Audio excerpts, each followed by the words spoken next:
নমস্তে বন্ধুসকল আজি ডংকা মুকামত লখপতি বাইদেউসকলৰ মিটিং আছে এখন চাওক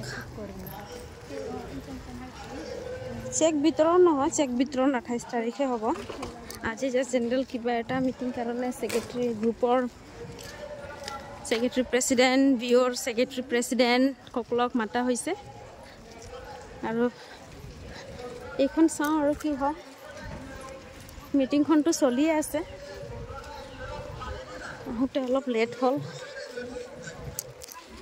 ঠিক আছে ধন্যবাদ